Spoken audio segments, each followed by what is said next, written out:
To delete a credit card from the Temu application, you have to follow the simple steps. First of all, you have to open the Temu application on your mobile device and make sure that you're logged in with your specific account.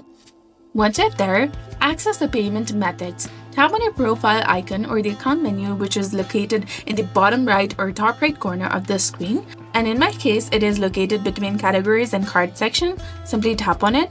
Click on the gear icon in the top right corner to access settings.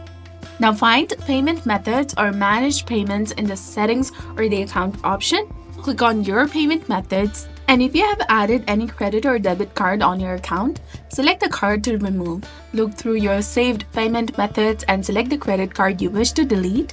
After that, tap on the card and then find an option such as remove or delete. Then confirm the deletion when asked. If the card is linked to the pending order, you might need to wait until the order is completed before you can remove it.